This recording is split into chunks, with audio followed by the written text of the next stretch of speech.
Quantas vezes a gente ora esperando que Deus faça exatamente do nosso jeito? A gente apresenta o plano pronto, o tempo exato, o formato ideal, e só quer que Ele diga sim. Mas a verdade é que a vontade de Deus não é uma assinatura no nosso roteiro, é um roteiro novo, melhor. Mesmo quando a gente não entende, Deus não é um garçom espiritual, que só entrega pedidos. Ele é Pai. E como todo pai amoroso, Ele às vezes diz não, não porque é mal, mas porque está nos protegendo de algo que a gente ainda não vê. A Bíblia nos mostra isso com muita clareza.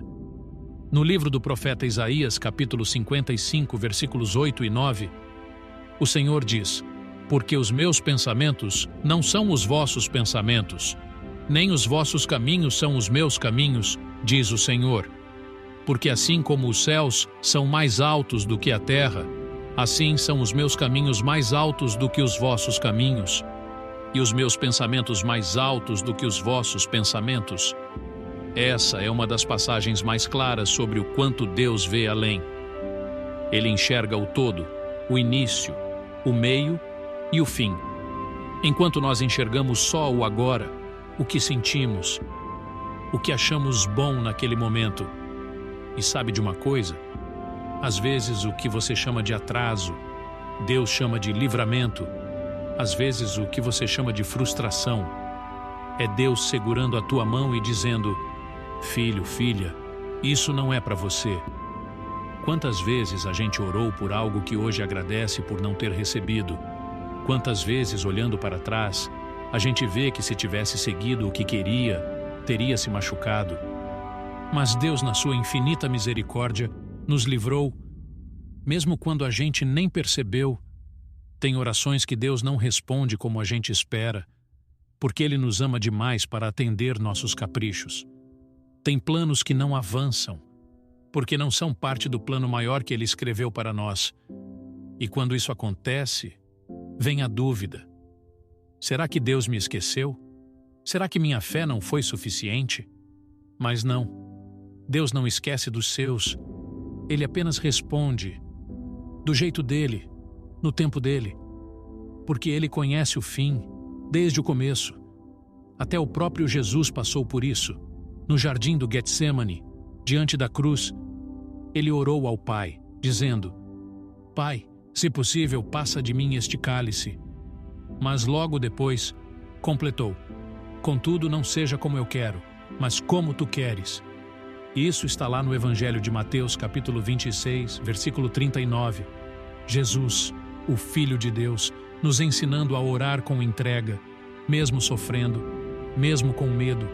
Ele nos mostrou o caminho da confiança total, da obediência mesmo diante da dor. E é isso que Deus espera de nós.